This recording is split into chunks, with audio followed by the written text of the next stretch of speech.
Hello, नमस्कार, आदाब, सत श्री अकाल और अस्सलाम वालेकुम। मैं हूं मोहम्मद अहमद काज़मी, लेकर आया हूं आपका पसंदीदा कार्यक्रम आपके रूबरू। इस कार्यक्रम में हम खबरों के पीछे तक, खबरों की तह तक पहुंचने की कोशिश करते हैं और जानकार लोगों से आपकी मुलाकात कराते हैं।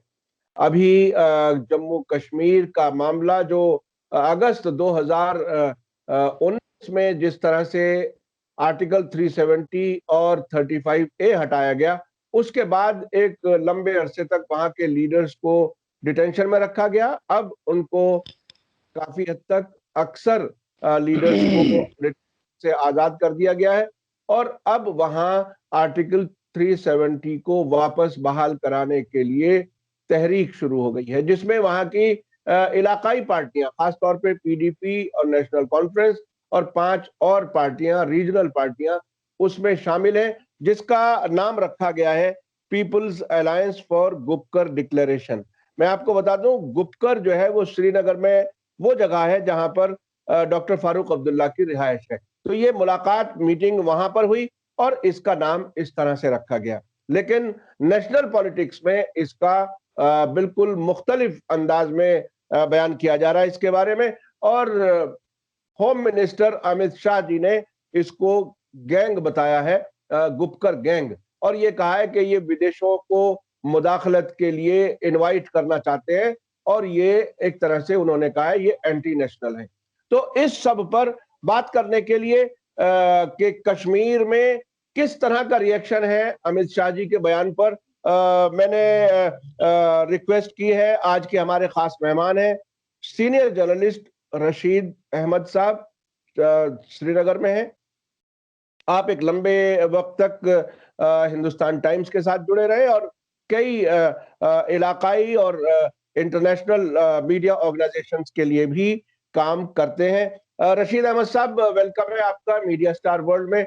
आपने हमें वक्त दिया। आप बताइए कि ये अमित शाह जी के बयान का रिएक्शन कश्मीर में, खासतौर पर श्रीनगर में जो ये सभी पार्टियां हैं, उनकी तरफ से क्या रिएक्शन है?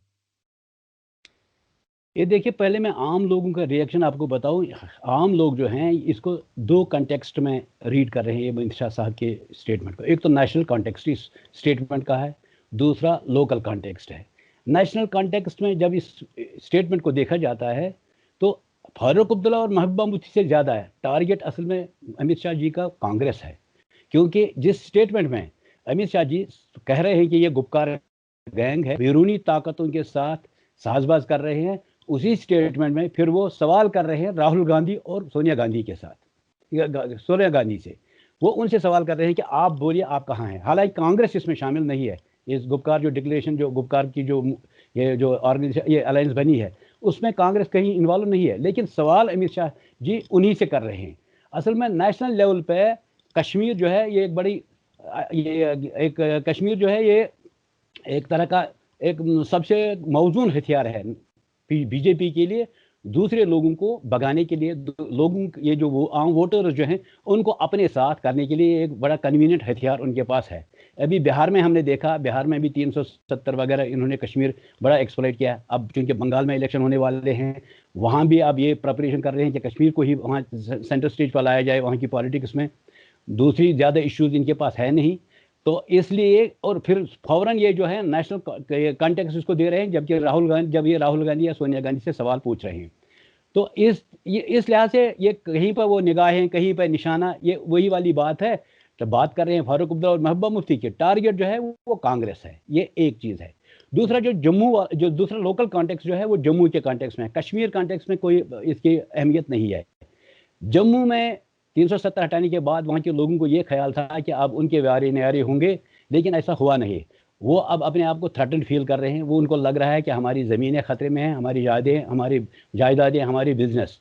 मैं आपको एक बात बड़ी वसूख से एक बात कहूँगा कि आइंदा 5 साल में कश्मीर क्या होगा क्या नहीं होगा ये मैं नहीं कह सकता हूँ, लेकिन जम्मू के बारे में मैं ये वसूख से कह सकता हूँ कि आइंदा 2-3 साल में अगर हालात यही रहे, जम्मू के लोग, उनका जो बिजनेस और उनकी जो सियासत में जो उनका असर रसूख है मुकम्मल तौर पर ख़त्म हो जाएगा।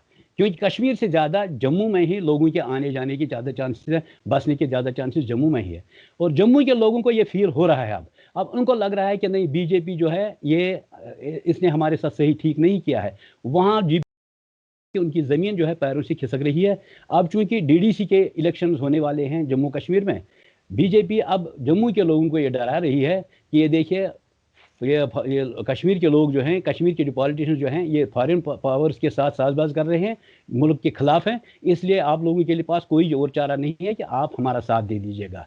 ये दो कॉन्टेक्स्ट है, इन दो कॉन्टेक्स्ट में अमित शाह के बयान को यहाँ देखा जा रहा है। बाकी पार्टीज जो हैं, ये जैसे फारूक अब्दुल्ला की पार्टी है, महबूबा मुफ्ती, उनका तो सेम रिएक्शन है कि बीजेपी फ्रस्ट्रेट हो गए, अब हम इलेक्शन में आ गए, बीजेपी फ्रस्ट्रेट हो गया, तो इससे बढ़कर उनका कोई और रिएक्शन नहीं है। लेकिन कंटेक्स्ट जो जम्मू और नेशनल लेवल पे जो आमतौर पर यहाँ देखा जा रहा है, वो मैं आपको बता दिया है, बस वही है।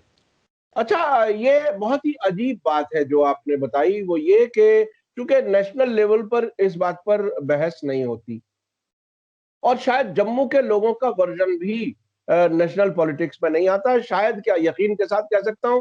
लेकिन इसमें जो एक बड़ा कंट्राडिक्शन मुझे महसूस होता है वो ये कि जम्मू के लोगों को आमतौर पर बीजेपी के सपोर्टर के तौर पर देखा जाता है क्योंकि वहां हिंदू मेजॉरिटी है। अब अगर इस नई सूरत हाल में आर्टिकल 370 हटने के बाद खुद बीजेपी के सपोर्टर्स यानी हिंदू ही अपने आप को थ्रेटन्ड और महसूस करते हैं, अपना एक तरह से नुकसान होता महसूस कर रहे हैं, तो ये तो बहुत ही गैर मामूली सी बात है। इसको थोड़ा सा और बताइए कि जम्मू के लोग किस तरह से क्या क्या मुश्किलात उनके सामने आ रही हैं और आने वाले वक्त में क्या कुछ हो सकता है जम्मू के लोगों के साथ। पहली चीज़ जो है, ये जम्मू की जो जोग्राफिकल लोकेशन जो है वो ये है, वो कश्मीर के साथ बिजनेस के मामले में जुड़ी हुई है। यानी जम्मू में जो भी जो बिजनेस हो रही है वो सिर्फ वैली के साथ हो रही है, क्योंकि अगले साइड में जम्मू वो पंजाब है, पंजाब में तो बिजनेस जम्मू से ज़्यादा है, पंजाब से लोग आते हैं या दिल्ली से लोग आते हैं, उनकी सारी बिजनेस जो है कश्मीर, कश्मीर लास्ट लास्ट ये जो स्टॉप है, ये जो इस वक्त जो मुल्क जो खता मुल्क का जो नक्शा है, इसमें लास्ट स्टॉप कश्मीर है। हमारे पास दूसरी कोई ऑप्शन नहीं है, हम दूसरी जगह जम्मू को छोड़कर दूसरी जगह जाएंगे। हमारा मार्केट जम्मू है और जम्मू वाले ये खूब समझते हैं कि उनका मार्केट जो है ये वो कश्मीर वैली है। तो इस लिहाज से भी ये जम्मू में ये कश्मीर के साथ नफरत करने के बावजूद जम्मू के लोग जो हैं वो चाहते हैं कि कश्मीर के साथ उनका ये राब्ता बराबर रहे। लेकिन अब जो 370 हटने के बाद जम्मू कश्मीर जो खुल गया है पूरे हिंदुस्तान के लोगों के लिए, बाहर से आने वाले लोगों के लिए सबसे जो मौजूद जगह है वो समझते हैं, मौसम के लिहाज से, कल्चर के लिहाज से वो जम्मू है, वैली नहीं है। और जम्मू में भी ज़मीन भी अवेलेबल जम्मू में ही है। वैली जो है, वैली का रुकबा, टोटल रुकबा है वैली का 16,000 स्क्वायर किलोमीटर, और आबादी जो जम्मू कश्मीर की ओवरऑल है 59% वैली में ही है। इसलिए वैली में कोई ज़मीन जायदाद है नहीं जो बाहर से लोग आएंगे यहाँ आकर वो बस जाएंगे। दूसरी अहम बात जो है जम्मू के हवा वो ये है कि जम्मू में जो ज़मीनें हैं वो एक तो मौसम के लिहाज से वहाँ कन्वीनियंट है बाहर के लोगों को वहाँ रहने के लिए। दूसरा ये है कि कल्चर भी उनका लगभग मिलता जुलता है, इसलिए बाहर से जितने भी लोग आएंगे ज़्यादातर प्रेफर करेंगे जम्मू में ही रहना। वैली में एक तो मौसम यहाँ का वो सूट नहीं करेगा बाहर के लोगों को, यहाँ आने जाने में उनको या रहने में उनको काफ़ी सारी दिक्कतें होंगी। और वैली में दूसरी बात यह, वैली में कोई जगह भी नहीं है जहाँ वो आएंगे जाएंगे। इस लिहाज से सारा प्रेशर जो है ये जम्मू पर ही आ रहा है।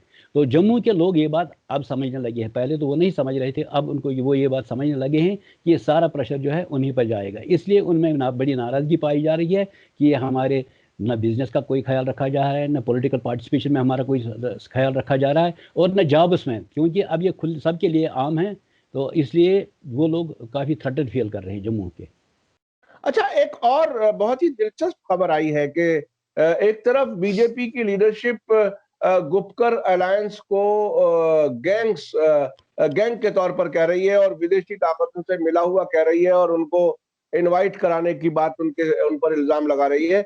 लेकिन लद्दाख ऑटोनॉमस हिल डेवलपमेंट काउंसिल करगिल में वो बाकायदा पार्टनर है नेशनल कॉन्फ्रेंस के। तो ये बात और कहां ये बीजेपी के लोग इन गुपकर अलायंस के साथ कहां जुड़े हुए हैं, थोड़ा सा और भी अगर कुछ इंफॉर्मेशन आपके पास है तो।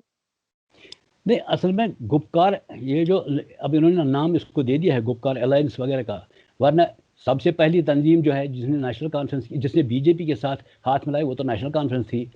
उमर अब्दुल्ला तो वाजपेयी गवर्नमेंट में मिनिस्टर भी रहे हैं। अब पीडीपी जो है ये तो बिल्कुल बाकायदा पार्टनर ही थी इनमें। इनमें सोच और समझ में कोई खास फर्क नहीं है, लेकिन मौके के लिहाज से हर पार्टी जो है अपने नुक्ते नज़र को अपने ये कन्वीनियंस के हिसाब से वो एक्सप्लॉइट कर रहे हैं। बाकी इनमें कोई फर्क नहीं है। ये सब अभी अभी जो एक दूसरे के खिलाफ ये इलेक्शन लड़ रहे हैं इस वक्त, लेकिन अगर कल हालात ने पलटा खाया तो फिर एक दूसरे के खिलाफ होकर कोई बीजेपी के साथ जा मिलेगा, कोई पीडीपी के साथ मिलेगा।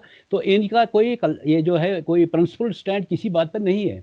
ये सब इक़्तिदार के लिए कर रहे हैं और इक़्तिदार जिस तरीके से भी मिलेगा उस तरीके में वो हासिल करना चाहेंगे।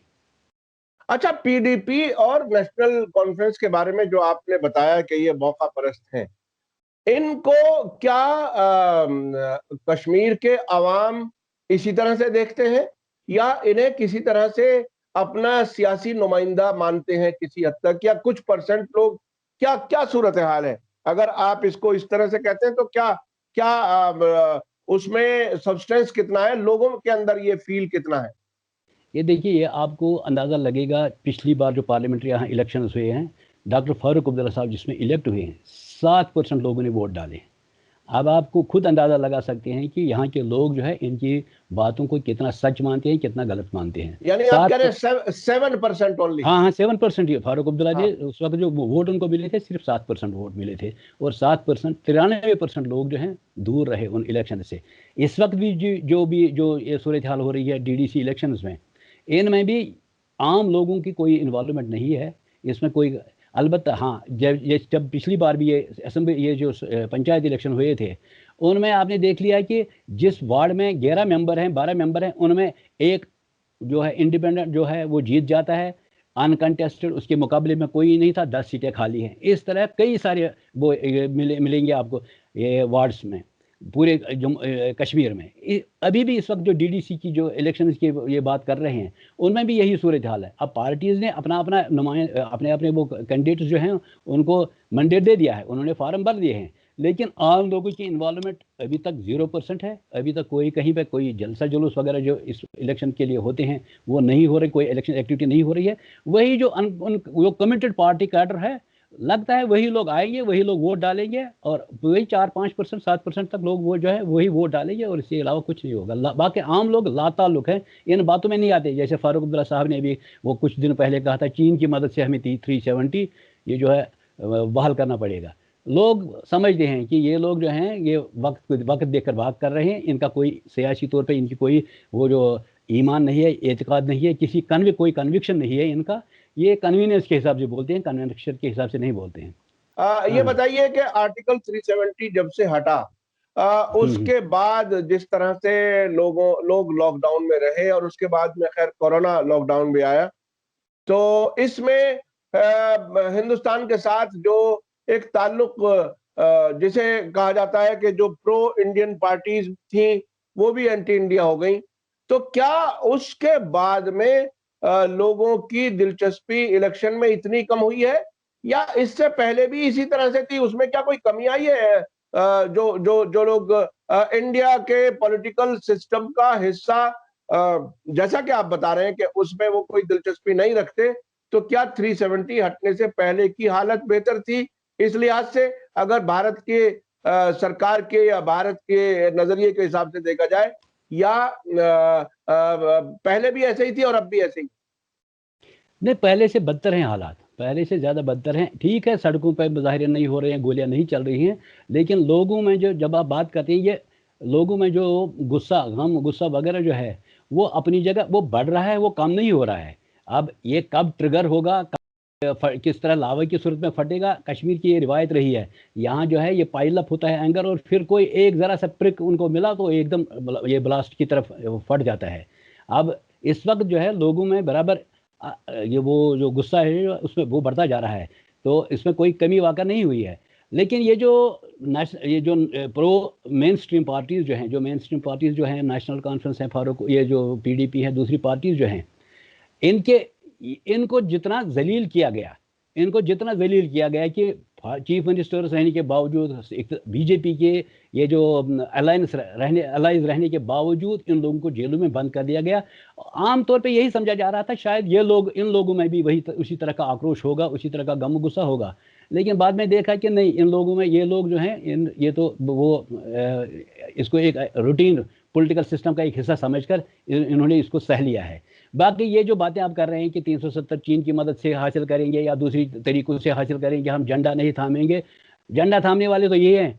आप कश्मीर का झंडा लेकर कहाँ जाएंगे? ये कश्मीर के झंडे की इतनी क्या अहमियत और हैसियत है, ये कहाँ जाएंगे झंडा? आप कल अगर आप इलेक्शन लड़ेंगे पार्लियामेंट्री, आपको तो इंडियन कॉन्स्टिट्यूशन का और इंडियन झंडे का हल्फ लेना है, कश्मीर के झंडे का हल्फ नहीं लेना है पार्लियामेंट में। तो उस झंडे को बराबर यही लोग थामे हुए हैं।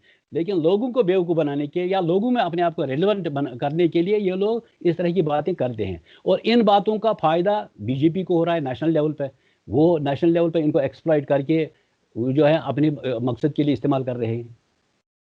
अच्छा, एक बात खास तौर पर वो ये कि गुपकर अलायंस में जो दो मेजर पार्टनर हैं जिनके बारे में आपने अभी बताया, नेशनल कॉन्फ्रेंस और पीडीपी, उसके अलावा जाहिर है 5 और पार्टियां हैं।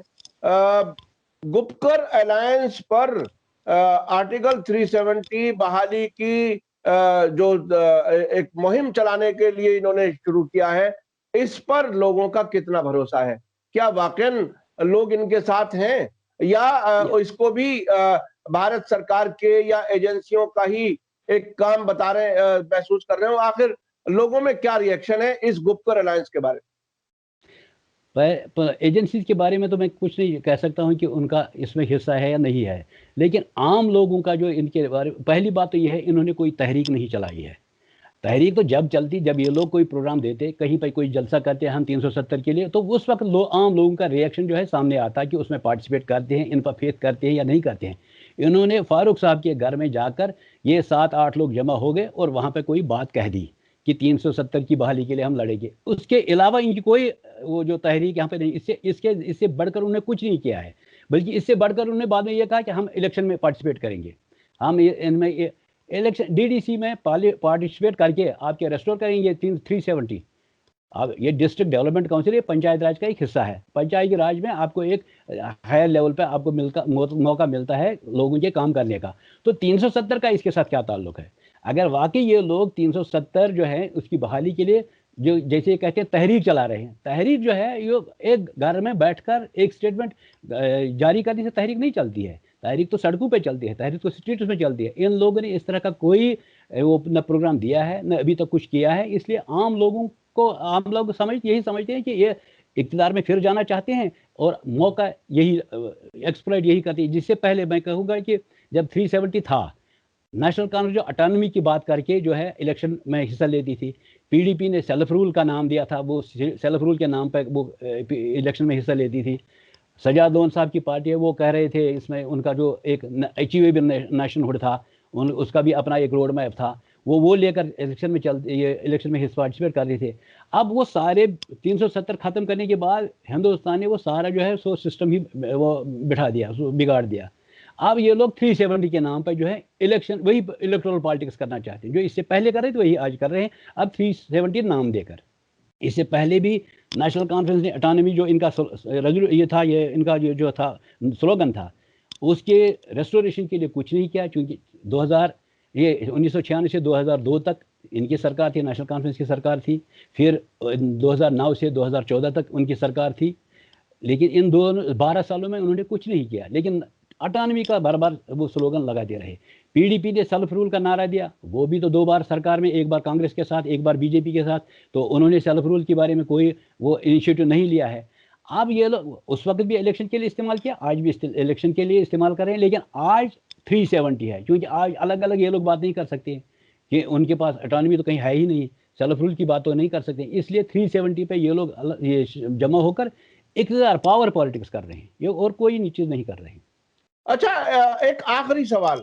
आप चूंकि लंबे अरसे से वहां की पॉलिटिक्स जानते हैं, देखते हैं, आपने लंबे अरसे से रिपोर्टिंग की है, कश्मीर से आपका ताल्लुक भी वहीं से है।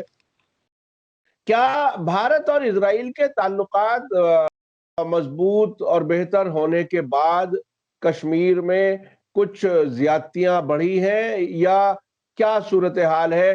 क्या आपको लगता है कि जो कुछ कश्मीर में हो रहा है उसमें इजराइल के मशवरे शामिल हैं? आप क्या महसूस करते हैं? ये कुछ चीज़ों में यहाँ लोग आमतौर पर ऐसे ठोस कुछ मेरे सामने नहीं है, मैं कहूँगा हाँ फलान जगह उन्होंने ये कहा है। अलबत्ता कुछ जिस तरह ये लोग कोशिश कर रहे हैं, जैसे अभी उन्होंने ये जो ये डोमिसाइल सर्टिफिकेट्स का इन्होंने कुछ कर दिया है। और दूसरा ये है कि श्रीनगर ये म्यूनसिपल एरियाज़ जो है, म्यूनसिपल एरियाज़ में विदाउट एनी डोमिसाइल सर्टिफिकेट कोई भी ज़मीन ले सकता है या ख़रीद सकता है। इस बारे में यहाँ लोगों में ये चीज़ पाई जा रही है कि ये इसराइली तर्ज के वो सेटलमेंट्स बनाना चाहते हैं यहाँ पे। लेकिन उसके साथ ही लोगों में ये चीज़ भी, ये बात भी समझ अच्छी तरह आ रही है कि यहाँ कश्मीर के हालात जो हैं इस तरह के नहीं हैं कि आप सेटलमेंट्स बनाकर आप बाहर से लोगों को लाएंगे जो वहाँ पे कम से कम अगर ज़्यादा आराम से तो रह रहे हैं। आराम इस हद तक के मौसम के लिहाज से उनके लिए वो बिल्कुल कन्वीनियंट है। आप उन लोगों को लाकर यहाँ सर्दियों में रख नहीं सकते हैं विदाउट एनी जो उनके पास उनके लिए कोई रहने के लिए या उनके लिए जॉब का कोई ज़रिया ना हो, माश का कोई ज़रिया ना हो। इस तरह आप लोगों को लाकर कश्मीर में नहीं रख सकते हैं। ये लोगों में यहाँ फीलिंग है कि इसलिए लोग समझते हैं कि हम पे ज़्यादा कोई वो जो है दबाव नहीं होगा बाहर के आने वालों का। बाकी सरकारी लेवल पे जो है दबाव बराबर है, बात करने को ज़बान तरसती है यहाँ पे। यहाँ लोग जो सड़क पर जो बात करना चाहते हैं वो घरों में भी नहीं कर पाते हैं, वो घरों में भी चुपके से कहीं कोई सुन नहीं रहा हो। ये चीज़ ये कदगन है। इससे आप अंदाज़ा लगा लीजिए कि फारूक अब्दुल्ला साहब तीन दफ़ा चीफ मिनिस्टर रहे हैं, महबूबा मुफ्ती चीफ मिनिस्टर रही है, ये जो उमर अब्दुल्ला चीफ मिनिस्टर रहे हैं, वो बात करते हैं तो उनके लिए उनके बारे में कहते हैं कि ये फलां मुल्क के एजेंट्स हैं, ये उस मुल्क के एजेंट्स हैं, इस मुल्क के एजेंट्स हैं। अब आम लोगों का क्या हाल होगा, आम लोग किस तरह बात कर रहे होंगे, ये आप अंदाज़ा कर सकते हैं खुद भी। तो बहरहाल आम लोगों की जिंदगी टफ हुई है और वो बात नहीं कर पाते। मुझे इस मौके पर कुछ ऐसे मुल्क याद आते हैं जहां मैं खुद भी गया हूं कि वहां घर में भी आपस में बात नहीं कर पाते, इस डर में कि शायद घर के अंदर ही कोई एजेंट या कोई खुफिया महकमे से ताल्लुक रखने वाला होगा। मैं इसमें कश्मीर में ये बात नहीं कह रहा, लेकिन मैंने ऐसे कई मुल्क देखे हैं जिसमें इराक, लीबिया और कई मुल्कों में इस तरह का आज भी सऊदी अरब वगैरह में ये सूरत हाल है। लेकिन बहरहाल हमारी उम्मीद है कि कश्मीर में हालात बेहतर हों। आपका बहुत बहुत शुक्रिया रशीद अहमद साहब, आपने मीडिया स्टार वर्ल्ड को वक्त दिया। मैं अपने दर्शकों से बताऊं कि देखिए सब चीजों को बहुत गहराई से समझने की जरूरत है और मीडिया स्टार वर्ल्ड की कोशिश होती है कि जहां से भी खबर है, जहां के सूरत हाल हमें समझनी है, हम वहीं से किसी ना किसी को रिक्वेस्ट करते हैं, जानने वालों को जो बेहतर हमसे ज्यादा बेहतर हालात को जानते हैं। रशीद अहमद साहब ने बहुत ही गहराई से कई चीजें बताई हैं और नेशनल कॉन्फ्रेंस और पीडीपी की आम लोगों के बीच में कितनी इज्जत है और उन्हें वो महज इस गुपकर अलायंस को भी वापस हुकूमत में, पॉलिटिकल सिस्टम में अपने आप को जिंदा करने की कोशिश के अलावा कुछ इससे ज्यादा नहीं समझते। ये बहुत ही अहम बात है। आपका बहुत बहुत शुक्रिया रशीद अहमद साहब, आपने वक्त दिया। इसी के साथ मुझे दीजिए इजाजत। धन्यवाद, शुक्रिया। जय भारत, जय हिंद।